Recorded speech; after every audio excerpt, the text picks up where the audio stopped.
নমস্কার বন্ধুরা, রিনার রন্ধনশালায় আপনাদের সকলকে স্বাগত। বর্ষার সন্ধ্যায় কিন্তু গরম গরম তেলে ভাজা খেতে আমরা সকলেই ভালোবাসি। তাই আজ আমি আপনাদেরকে পুরভরা মুচমুচে পুঁই পাতার বড়া বা পকোড়া বানিয়ে দেখাবো। তার জন্য এখানে লাগছে আমাদের পুঁই পাতা। পুঁই পাতাগুলোকে খুব ভালো করে ধুয়ে আমি জলটাকে ঝরিয়ে নিয়েছি। পুর বানানোর জন্য গ্যাস অন করে কড়াই চাপিয়ে তার মধ্যে 1 চামচ সর্ষের তেল দিয়ে তেলটাকে খুব ভালো করে গরম করে নিতে হবে। তেল গরম হয়ে গেলে ওর মধ্যে দিয়ে দেবো সামান্য একটু গোটা জিরে ফোড়ন। তারপর আমি এর মধ্যে দিয়ে দিচ্ছি কাঁচা লঙ্কা আর কিছুটা গ্রেট করা আদা। আপনারা এখানে আদা কাঁচা লঙ্কার পেস্টও দিতে পারেন। দিয়ে একটু ভালো করে নাড়িয়ে চাড়িয়ে নেব। আদা আর কাঁচা লঙ্কাটা যখন ভাজা ভাজা হয়ে যাবে তখনই এর মধ্যে আমি দুটো মিডিয়াম সাইজের সেদ্ধ করা আলু এর মধ্যে দিয়ে দিচ্ছি।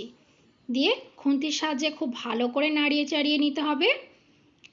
এরপর এর মধ্যে দিয়ে দিতে হবে নুন, হলুদ গুঁড়ো দিয়ে এবার খুব ভালো করে এটাকে ভাজা ভাজা করে নিতে হবে।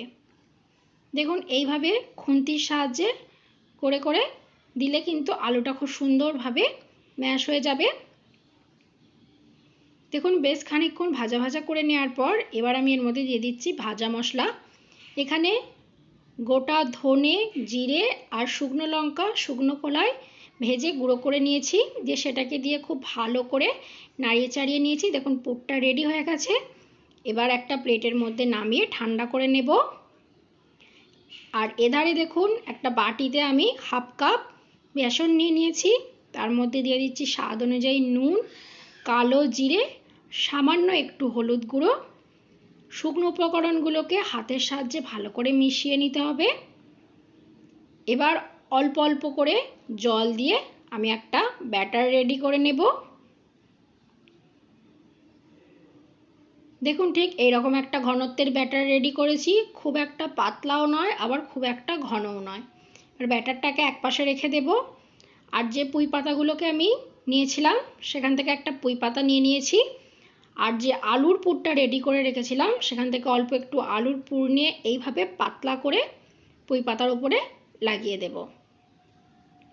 লাগিয়ে দিয়ে ওপর থেকে আর একটা পুঁই পাতা ঠিক এইভাবে উল্টো করে চেপে দেবো।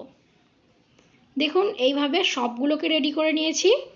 এবার যে বেসনের ব্যাটারটা রেডি করেছিলাম তার মধ্যে 1 চিমটে খাবার সোডা বা বেকিং সোডা দিয়ে খুব ভালো করে ব্যাটারটাকে আর একবার ফেটিয়ে নেব।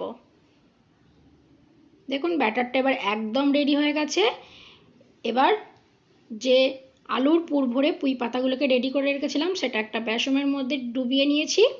আর এধারে দেখুন কড়াইয়ের মধ্যে আমি অনেকটা পরিমাণে তেল খুব ভালোভাবে গরম করে নিয়েছি। এবার বেসনের মধ্যে ডুবিয়ে পুঁই পাতাগুলোকে আমি তেলের মধ্যে দিয়ে দেব। এবার গ্যাসের ফ্লেমটা লো টু মিডিয়ামে রেখে এগুলোকে আমি উল্টে পাল্টে লাল লাল করে ভেজে নেব।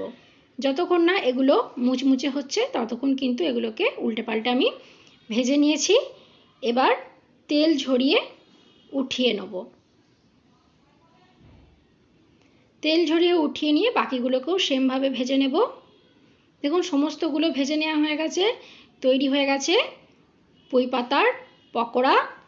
সন্ধ্যাবেলায় চা কফির সঙ্গে খেতে কিন্তু ভীষণ ভালো লাগে। তো বন্ধুরা আমার এই রেসিপিটা কেমন লাগলো কমেন্টে অবশ্যই জানাবেন।